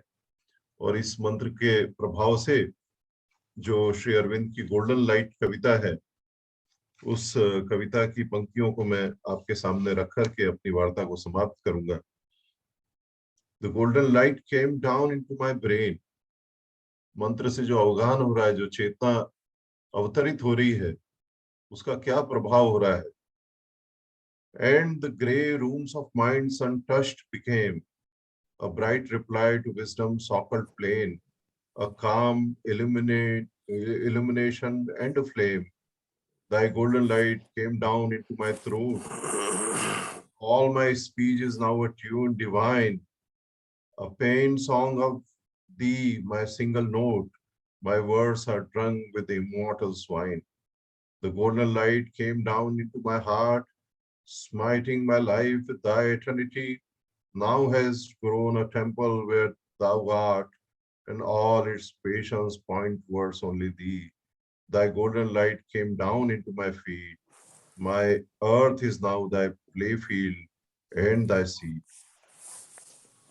The sun from which all our sons kindle light. तो हम महर्षि अरविंद से प्रार्थना करें कि उनकी कृपा और आशीर्वाद हम पर बना रहे और वो फलीभूत हो। और जिस रूपांतरण की चर्चा उन्होंने कही है, वह रूपांतरण घट घट में घटित हो। इसी प्रार्थना के साथ मैं अपनी वार्ता का समापन करता हूँ। नमस्कार, धन्यवाद। बहुत बहुत धन्यवाद माननीय उपाध्याय जी। बहुत ही सुंदर वार्ता। और सबसे बड़ी बात यह है कि ये ऐसा गूढ़ विषय था कि जिसको बड़े सुंदर रोचक तरीके से बड़ी सारी घटनाओं के उदाहरण देते हुए और इस ये जो मंत्र शक्ति है, इसके जो तात्विक सूत्र हैं, तात्विक रहस्य है, उसका जो उद्घाटन माननीय उपाध्याय जी ने इतने रोचक तरीके से किया, हम सब बंध करके रह गए उस समय। मैं उसके लिए उनके लिए बहुत-बहुत आभार व्यक्त करता हूँ। और बहुत सारे ऐसे उन्होंने बीज दिए हैं, ऐसे सूत्र दिए हैं कि जो मंत्र शक्ति के बारे में है, तंत्र, मंत्र और यंत्र के बारे में हम चर्चा सुनते हैं। और यंत्र युग में मंत्र का उतना ही महत्व बना हुआ है, जितना कि उस मंत्र युग में था। और उसके जो तात्विक रहस्य प्रकट आज हमारे सामने हुए हैं, वो अपने आप में बहुत रोचक हैं। अ, आपने एक बहुत सुंदर सूत्र, एक बड़े सुंदर उदाहरण द्वारा बड़े विनम्र भाव से बताया कि कैसे सेवा भाव के माध्यम से ही और आप जीवन में सफलता अर्जित कर सकते हैं। श्रद्धावान लभते ज्ञानम, उन्होंने उसका उदाहरण दिया। और सचमुच अगर श्रद्धा नहीं है, तो फिर तो कुछ भी शेष नहीं रह जाता है। ओंकार के द्वारा ओंकार स्वरूप को प्राप्त कर सकते हैं। बहुत ही रोचक, बहुत छोटा-सा सूत्र है कि ओंकार के द्वारा हम ओंकार स्वरूप को प्राप्त कर सकते हैं। बहुत ही महत्वपूर्ण, बहुत छोटे से वाक्य के अंदर ये बिल्कुल तात्विक रहस्य उन्होंने प्रकट किया। हम लोग नहीं जानते थे व्यक्तिगत रूप से, ये तो है कि एक लंबे समय से हमारी परंपराओं, हमारे वाङ्मय, हमारे संस्कृत वाङ्मय, हमारे ज्ञान का जो श्रुति के द्वारा ज्ञान का हस्तांतरण पीढ़ी दर पीढ़ी होता रहा, लेकिन वो श्रुति विकट न होने पाए। इसलिए वो जो अष्टविकल्पी पाठ के बारे में जो उन्होंने बताया है, वो निश्चित रूप से एक नए ज्ञान का उद्घाटन उन्होंने किया है कि क्यों नहीं वो जो ज्ञान है, जो हस्तांतरित हुआ श्रुति के माध्यम से, और वो जरा भी उसके अंदर कोई भी दोष नहीं आने पाया उच्चारण में। ये बहुत ही महत्वपूर्ण बात आज जानने का हमें अवसर मिला। उसके साथ-साथ में मांत्रिक शक्ति इस यांत्रिक युग में कैसे कार्य कर रही है, जो उन्होंने 2009 में का जो उदाहरण दिया। और कि किस तरह से और वो वर्षा हुई, और वो उसके प्रत्यक्ष साक्षी हैं, माननीय मुख्यमंत्री जी प्रत्यक्ष साक्षी हैं। सोम यज्ञ के बारे में, विष्णु सहस्त्रनाम, ललित सहस्त्रनाम के पाठ के बारे में, और चंपक लाल जी के चंडी पाठ के बारे में, दुर्गा सप्तशती पाठ जी के बारे में जो उन्होंने बताया, वो बहुत रोचक है सुनने में। और ये बड़ा सुंदर है जो भाव कि माँ भगवती स्वयं खुद अपनी आराध्या, कैसे तो आराध्या देवी आराधना के बारे में स्वयं बता रही हों, तो उनका मुखमंडल कैसा होगा। ये सचमुच अपने आप में जिसने ये सौभाग्य पाया है वो धन्य हुआ, और हमको सुनकर के उसको धन्य हो रहे हैं। तो बड़ी रोचक बात कही कि ब्रह्मास्त्र के द्वारा चींटी को मारने का प्रयास किया गया। सचमुच ये ब्रह्मास्त्र है, मंत्र शक्ति अपने आप में, और इसके द्वारा जो है वो अ, उन्होंने जो चींटी के मारने का बताया, श्री अरविंद के गुरु मंत्र के बारे में बताया, टी कपाली शास्त्री के बारे में और दिलीप कुमार राय के बारे में, तो बहुत सारा हम लोग जो पत्र व्यवहार हुआ है उसके बारे में पढ़ते हैं, समझते हैं। अंत में गोल्डन लाइट बहुत सुंदर करता है श्री अरविंद की, उससे समापन किया।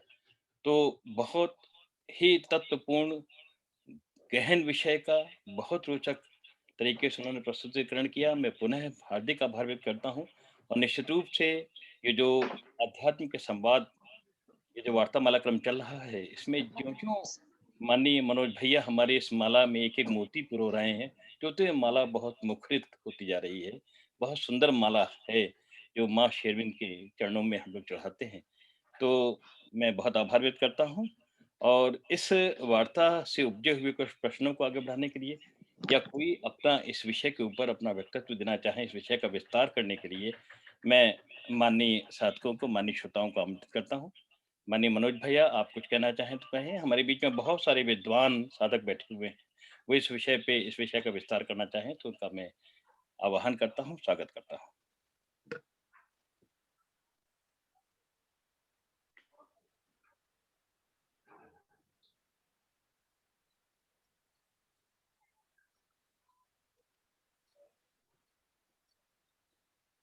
अगर आपके मन में कोई जिज्ञासा हो, कोई प्रश्न हो, तो हमारे मेरा विद्वान वक्ता जी, हाँ, माननीय विष्णु गोयल जी हमारे बीच में उपस्थित हैं। मैं उनको सादर प्रणाम करता हूँ।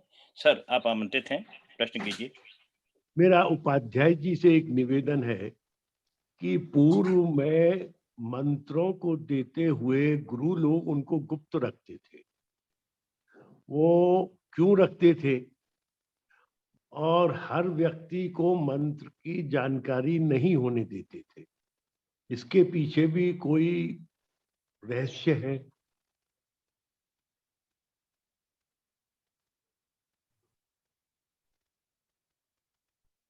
जी मेरी आवाज आपके पास आई? हाँ, जी हाँ, आपका प्रश्न बहुत ही सुंदर है और समीचीन है बिल्कुल। जी। जब चैतन्य महाप्रभु इस धरती पर आए, तो चैतन्य महाप्रभु ने इस धरती की नियति को परिवर्तित कर दिया।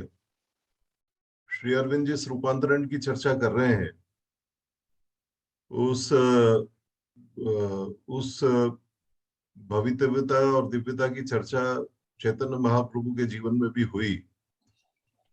तो जो मंत्र गुप्त रखे जाते थे और उनको गुप्त रखने की प्रणालियां भी थी, उसमें कीलक लगाए जाते थे, उसमें शापित किया जाता था।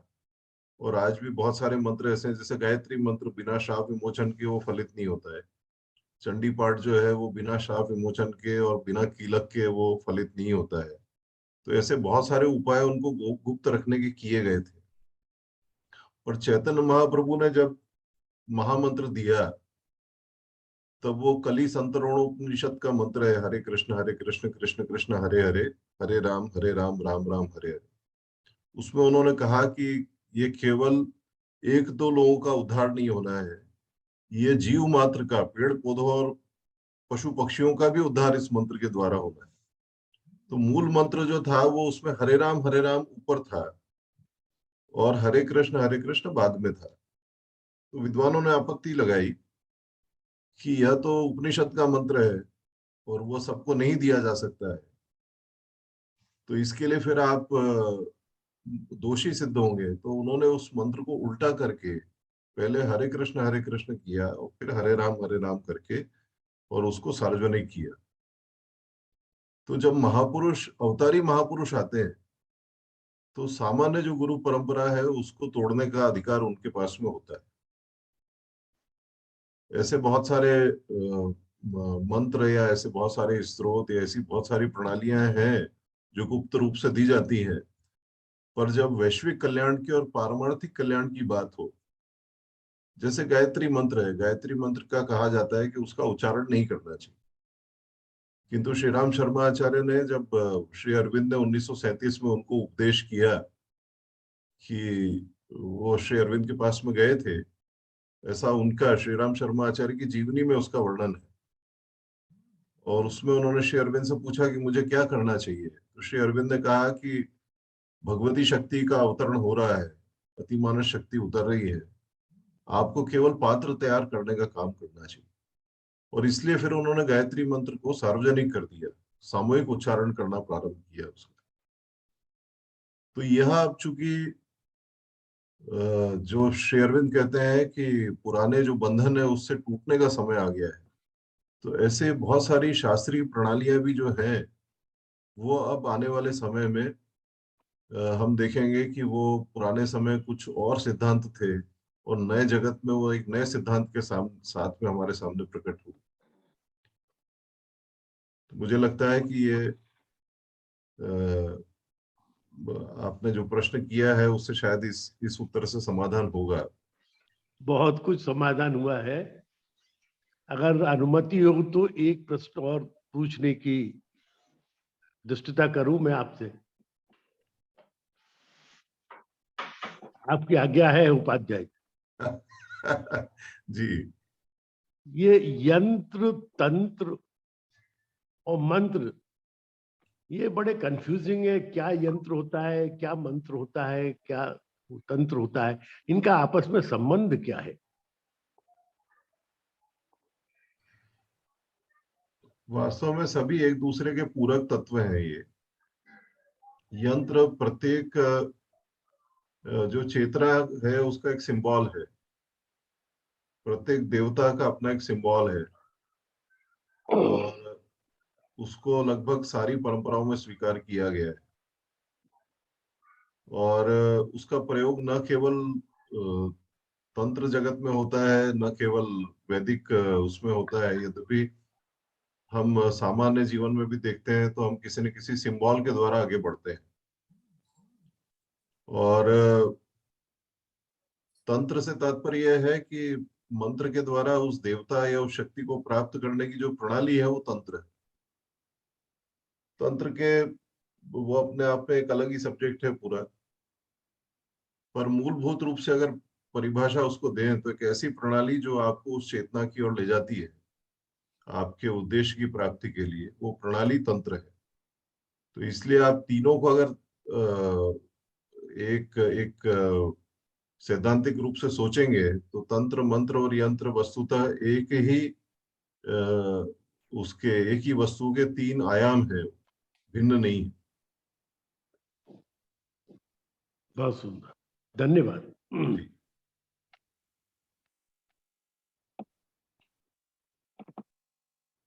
और कोई हमारे बीच में साधक हों जिनके मन में कोई जिज्ञासा हो, प्रश्न हो इस विषय में? छोटा सा प्रश्न है मेरा। जी, आ गया, आमंत्रित हैं आपकी।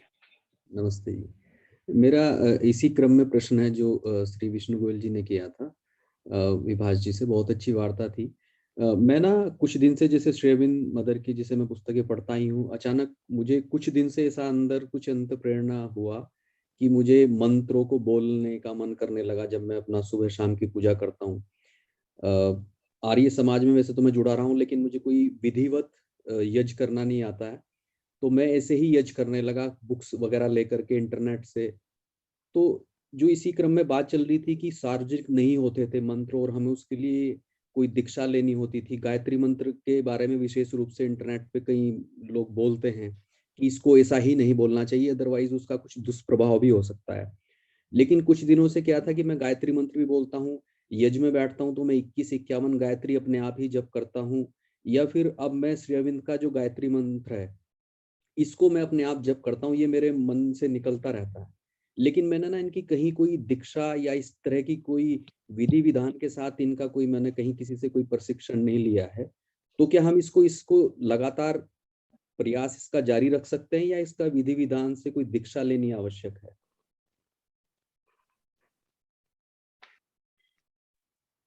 श्री अरविंद गायत्री अगर आप कर रहे हैं तो उसके लिए तो माँ से प्रार्थना करके और उसको कर सकते हैं, उसके लिए कोई दीक्षा की आवश्यकता नहीं है।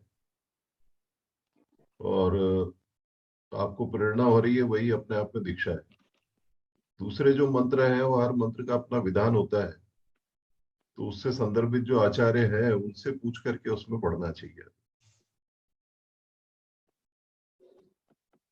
धन्यवाद। बड़ा ही व्यावहारिक प्रश्न था और बहुत ही सरल उसका उन्होंने माननीय उपाध्याय जी ने उत्तर दिया। और कोई साधक अपने विस्तार करना चाहते हैं? वाजपेयी जी, एक छोटा सा प्रश्न मैं करना चाह रहा हूँ। माननीय दानी जी हमारे बीच में आमंत्रित हैं सर। इस पर दो अलग अलग बात है कि जब मंत्र हम पढ़ते हैं तो मोस्टली मंत्र जो है संस्कृत में होते हैं और सामान्य नागरिक संस्कृत का प्रॉपर उच्चारण नहीं कर पाता, तो क्या शुद्ध उच्चारण नहीं होने से मंत्र की शक्ति कम हो जाती है या उल्टा हो जाता है? और क्या इस बारे में जो अलग अलग विचारधारा है, कुछ कहते हैं कि नहीं, शुद्ध जब तक शुद्ध उच्चारण नहीं होगा मंत्र नहीं करना चाहिए।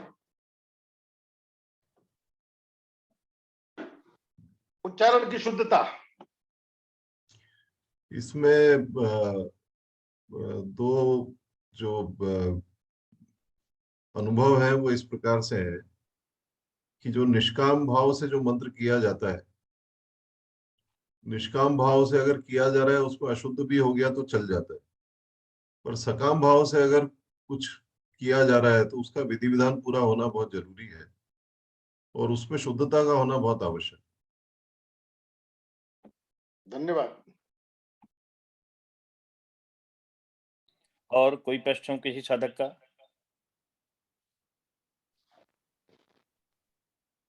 माननीय विभास उपाध्याय से मेरा एक छोटा सा प्रश्न है कि जैसे हम लोग अल्जीरिया में जो माँ ने तेओ दंपति के साथ में जो कुछ गुह्य विद्या सीखी, तो जब गुह्य विद्या का प्रयोग करते हैं तो क्या वहाँ भी मांत्रिक शक्तियों का प्रयोग करते हैं? क्योंकि बाद में कुछ विवरणों में सुना कि उन्होंने दुरुपयोग भी किया उस गुह्य विद्या की शक्ति का, जो माता के विवरणों में आया है तेओ दंपति ने। और तो जब गुह्य विद्या का हम प्रयोग करते हैं तो क्या वहाँ मांत्रिक शक्तियों का प्रयोग करते हैं या कोई अन्य शक्ति जो उसकी जो बिहाइंड फोर्स है वो कोई अदर कोई थिंग है? इसमें जो महापुरुष है, जैसे अवतारी पुरुष है, माता जी है, या अन्य जो ऐसे अवतारी महापुरुष हैं, वो तो अपने संकल्प मात्र से ही चीजों को परिवर्तित कर सकते हैं। उनको किसी भी मंत्र का या किसी साधन का अवलंबन लेने की आवश्यकता नहीं है। किंतु जो ऐसे साधक हैं जो इस क्षेत्र में सक्रिय हैं, उनके लिए तो मांत्रिक शक्ति की आवश्यकता लगती ही है। और केवल इसमें ही नहीं, अभी तो क्योंकि वास्तव में मंत्र जो है ये शक्ति का संप्रेषण है। आप एक ही स्थान पे खड़े होके दूसरे स्थान पे उस परिणाम को साधित करने के लिए आप लोग प्रयास कर रहे हैं। तो सामान्य साधक, या सामान्य नहीं कहेंगे, उच्च स्तरीय साधक इनको कर सकते हैं।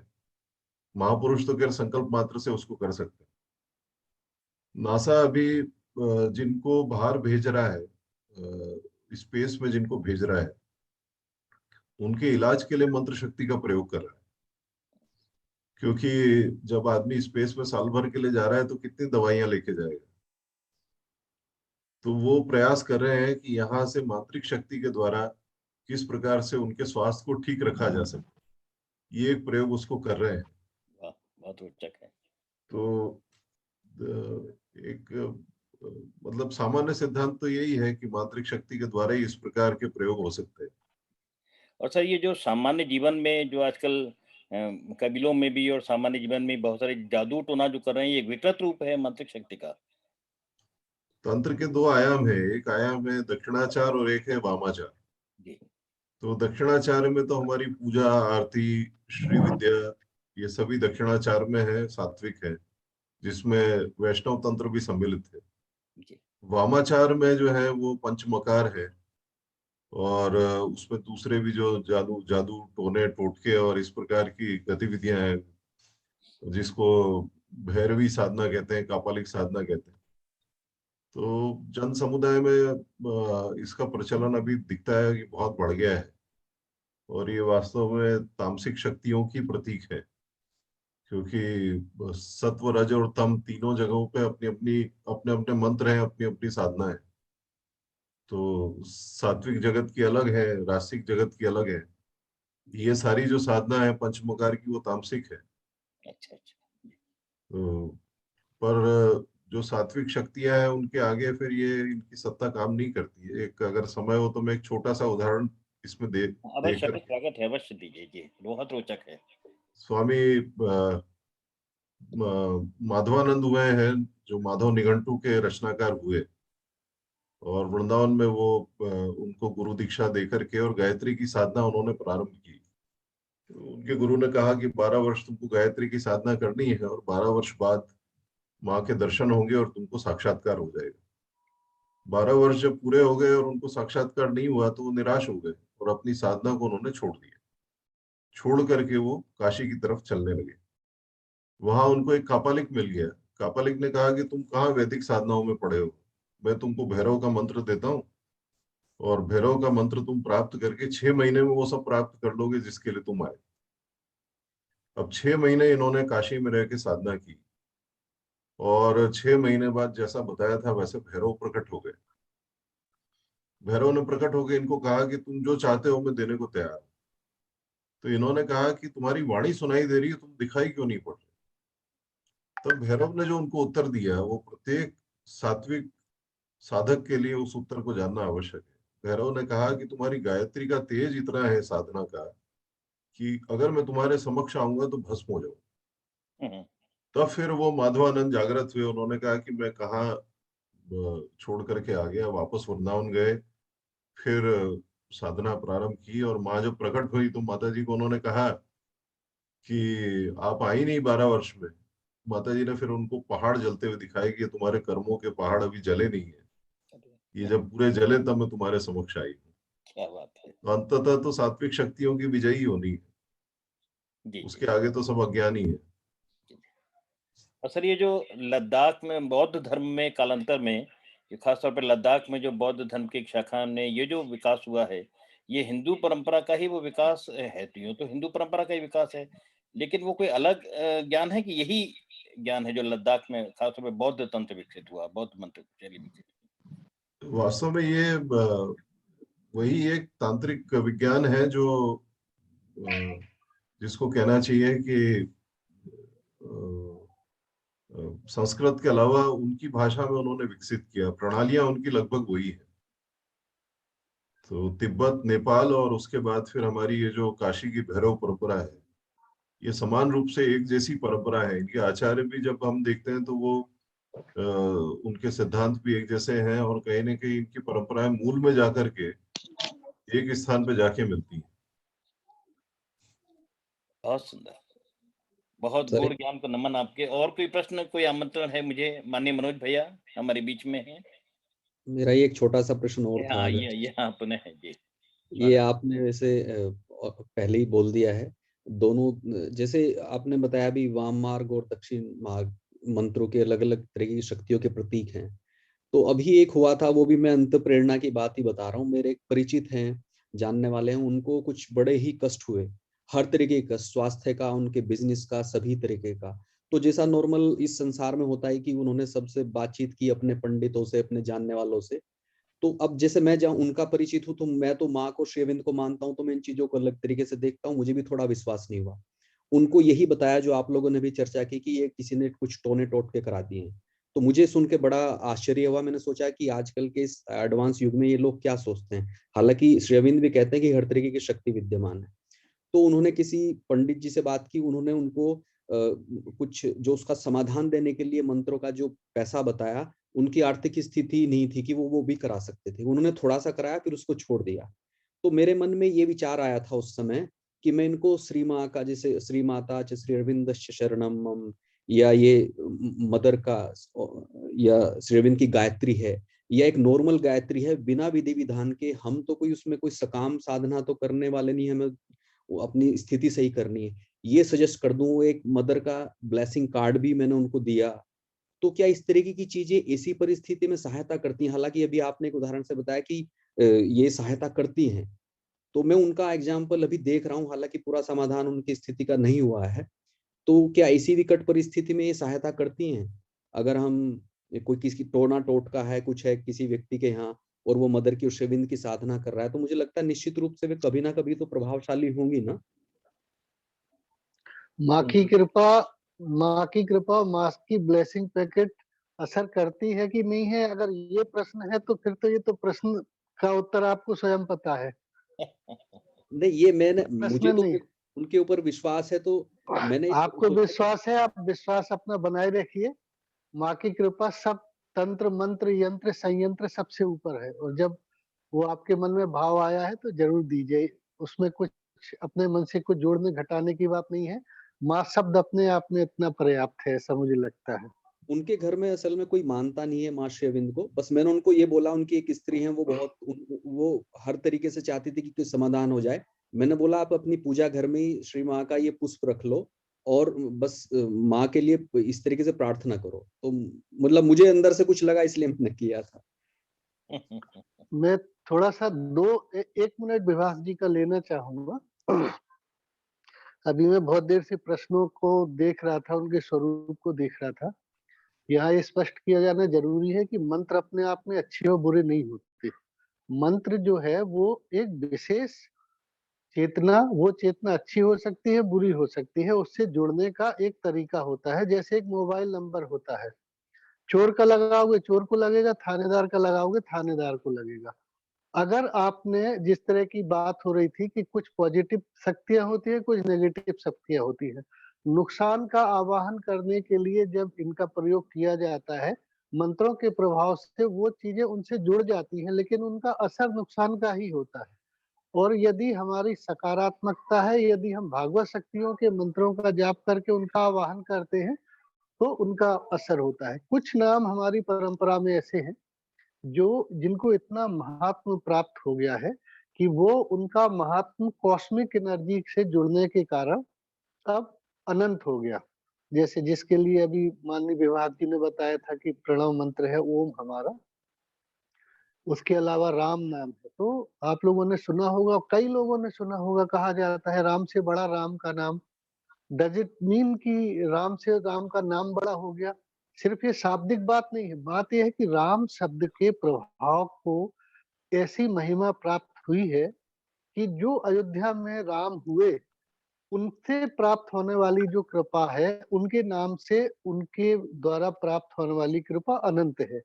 तो तुलसीदास जी ने इसीलिए लिखा, राम नाम मनदीप धर जीव देहरी द्वार, तुलसी भात बाहर भीत रहु जो चाहत उजियार। यदि तुम्हें बाहर और अंतःकरण में प्रकाश चाहिए है, तो राम नाम का दीपक अपनी जवान, अपनी जिह्वा रूपी दहलीज के ऊपर रख लीजिए।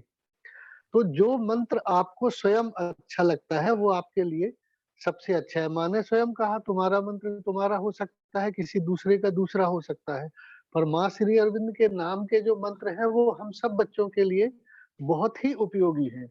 और माँ शब्द अपने आप में इतना बड़ा मंत्र है, जिसमें जो अभी जैसे चर्चा चल रही थी कि कैसे प्रोनाउंस करेंगे, कैसे उसका अपभ्रंश हो सकता है। माँ शब्द बोलिए, उसमें किसी तरह का कोई खतरा नहीं है। तो 2 तरह की चीज़ें होती हैं। एक तो ये होता है कि यदि कोई उस उच्चारण का असर होता है और उसके कारण से फिर उसको महत्व मिलता जाता है, और दूसरा इसका एक दूसरा भी पक्ष है कि कई शब्द ऐसे होते हैं जिनको सने-सने समय अवधि के गुजरने से इतना महत्व प्राप्त होता जाता है कि उनके उच्चारण से उसमें असर आ जाता है। मैं आपको एक बहुत छोटा-सा उदाहरण बताता हूँ। आज से 100 वर्ष पहले भारत में मम्मी शब्द बहुत कम बोला जाता था। हमारी पीढ़ी में तो अधिकतर लोग जो है अम्मा जी, माता जी और बोलते हैं, महाराष्ट्र में आई बोलते हैं, कहीं पे अम्मा बोलते हैं। अभी आप देख रहे होंगे जब हम लोगों के बच्चे हुए 20, 25, 30, 40 साल में हम लोग देख रहे हैं लगभग सब मम्मी बोलते हैं। लेकिन वो जो ममता का धागा, वो जो ममता के स्पंदन आई और अम्मा शब्द में थे, वो ऑटोमेटिकली इस अंग्रेजी शब्द मम्मी में क्यों जुड़ गए, कैसे जुड़ गए? क्योंकि वो जो मधुरता के जो जो उनकी माँ की कृपा के जो उनके साथ में जिसने उनको जन्म दिया है, वो उसके साथ जुड़ते जाते हैं। जैसे ही बच्चा अपनी माँ को मम्मी कहता है और सने-सने आपातकाल में उसके मुँह से मम्मी निकलता है और उसकी माँ को कहीं न कहीं अंदाज़ लग जाता है कि मेरा बच्चा जो है पीड़ा में है और उसकी प्रार्थना भगवान तक पहुँचती है। तो ये सब चीज़ें ऐसी हैं कि जिसको हम जितना माँ को समर्पित करके जो मंत्र आपको अंदर से लगता है, उसका जाप करें, वो सारे परिस्थितियों में आपको मदद करता है। कई जन्मों की साधना से आपको आपका मंत्र मिलता है और यदि आप उसको सने-सने देखते जाएँगे तो कोई एक मंत्र के ऊपर आप टिक जाएँगे आकर कि हाँ, ये मुझे सबसे ज़्यादा उपयोगी लगता है। ऐसा मुझे लगता है। शेष तो विद्वान वक्ता है यहाँ, वो बताएंगे। Thank you. बहुत अच्छा मनोज भैया। क्या हमारे बीच में अन्य कोई श्रोता साधक ऐसे हैं जिनके मन में कोई प्रश्न है या विषय का विस्तार है?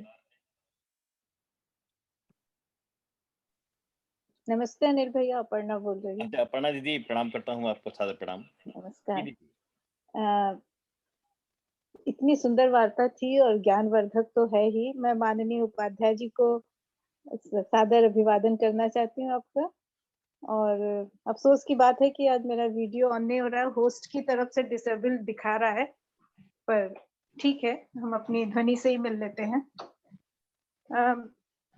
ये बातें जो हैं ज्ञान और शास्त्र विधान और धार्मिक अनुष्ठानों तक का, जो कि बहुत ही कठिन है। संभवतः हमारे यहाँ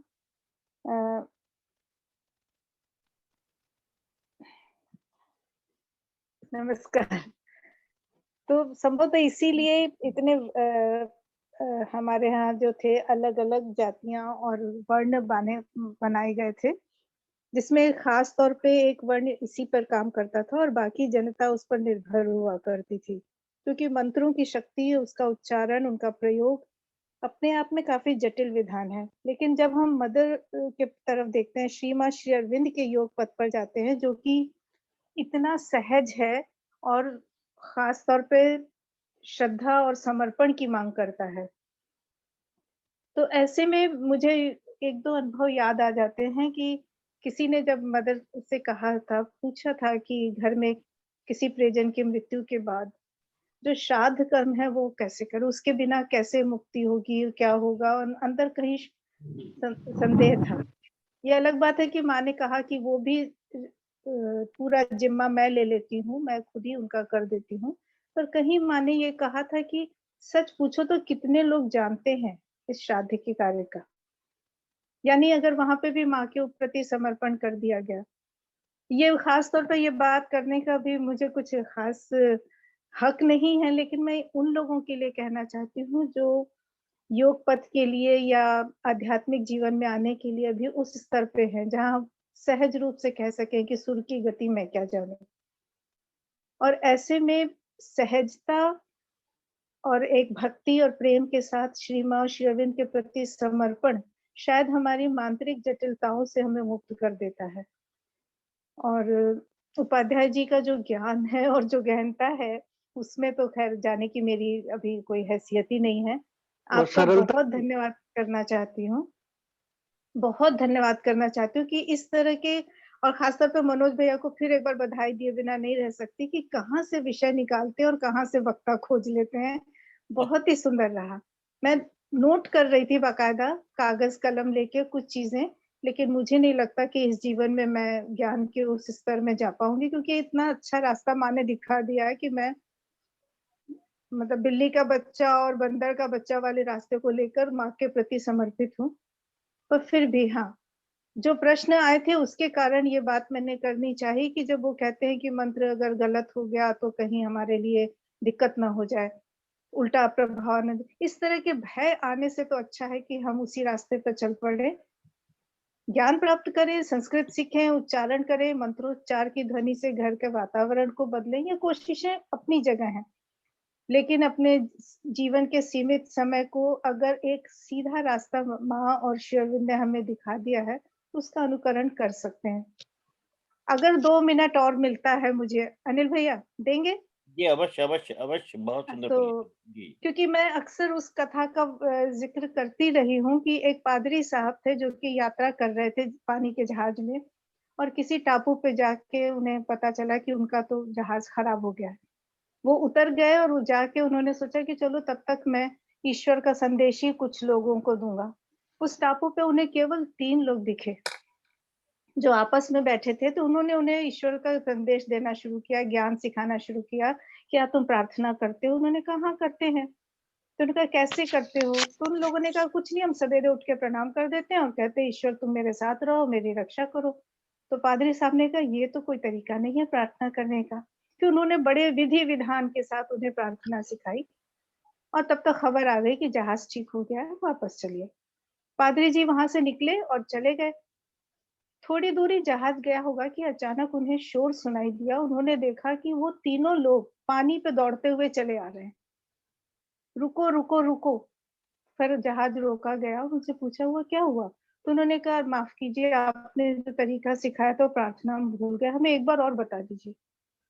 पादरी जी चुपचाप देख रहे थे कि वो तो ठीक है, लेकिन ये बताओ इस पानी पे तुम कैसे दौड़ते हुए चले आ रहे थे? कहते नहीं, ये तो कुछ नहीं, हमने भगवान से कहा दौड़ तो हम लेंगे, गिरने आप मत देना।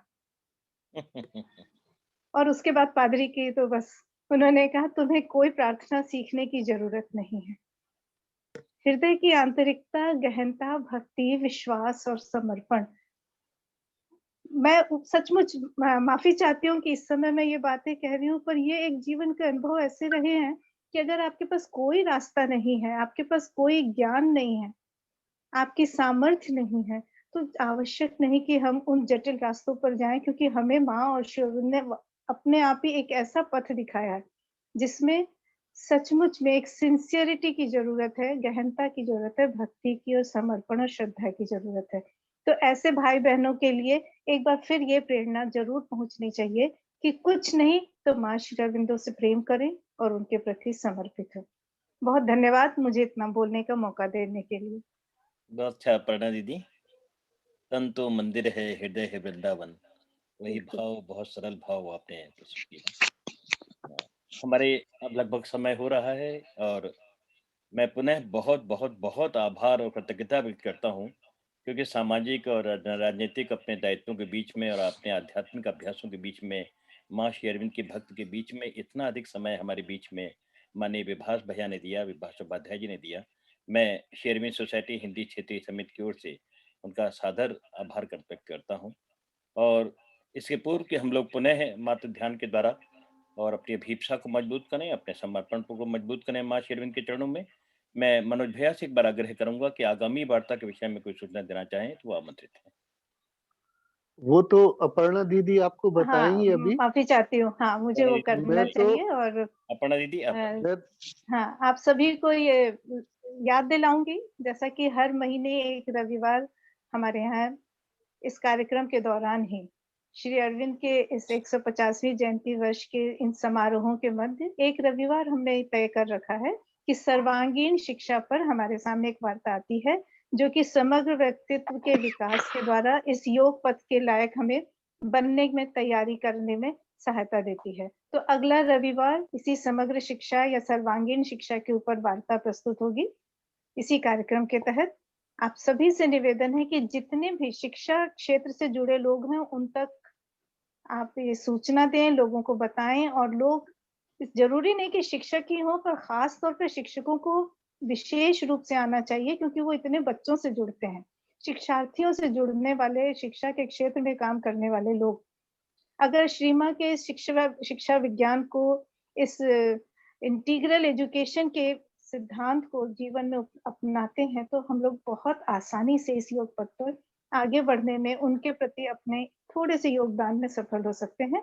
तो अगला रविवार समय वही 4 बजे होगा और सर्वांगीण शिक्षा के ऊपर वार्ता होगी। धन्यवाद।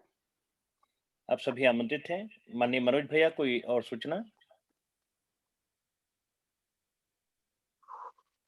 मैं तो ये बोल रहा था कि ये तंत्र और मंत्र के ऊपर माताजी के यंत्र से हमको ये सब सुनने मिला, तो बहुत अच्छा लगा। उनसे मिलना और भी सुखद होता है। वो जितने ज्ञान के, वो तो कभी कभी उनका ये स्वरूप दिखाई देता है, सामने मिलने में तो इतने सहज, सरल और प्यारे से लगते हैं कि हम लोगों को जो है उनको कुरेदना पड़ता है।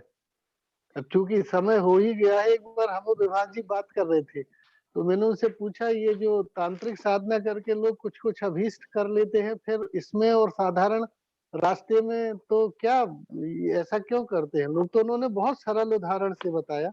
बोले एक जो हमारा ये एटीएम होता है, एक एटीएम से आप अपने खाते में से पैसे निकाल सकते हैं, जितने आपके होंगे आप विधिवत निकाल सकते हैं और उसको आप खर्च कर सकते हैं, कहीं कोई दिक्कत नहीं है। और एक तरीका ये होता है कि कोई उस एटीएम को तोड़ के उसमें रखी हुई धनराशि को ले ले। तो ये इस तरीके से सिरतंत्र करके जो लोग ऐसा पाखंड करके किसी को नुकसान पहुंचाते हैं, वो वास्तव में पैसा तो वही है जो एटीएम में रखा है, पर उसको निकाल के लाने के बाद के उसके जो प्रभाव होते हैं वो बहुत दूरगामी और नुकसानदायक होते हैं, इसलिए सीधे रास्ते चलना ही ठीक है। तो ऐसी सरल तरीके से कठिन चीजें समझाने वाले हैं हमारे विभास जी, और हमारा सौभाग्य है कि हमारे मध्य प्रदेश के हैं वो। बहुत धन्यवाद आप सबको। मैं पुनः बहुत-बहुत आभार व्यक्त करता हूँ माननीय विभास जी का, माननीय मनोज भैया का, जिनके अथक प्रयासों से ये हमारा वार्तामाला क्रम प्रतिदिन मुखर से मुखरतर होता जा रहा है। और आइए अब हम पुनः माँ शेरविन के चरणों में ध्यान संगीत के द्वारा अपना समर्पण करें। मोनिका जी, ध्यान संगीत बजाने की कृपा करें।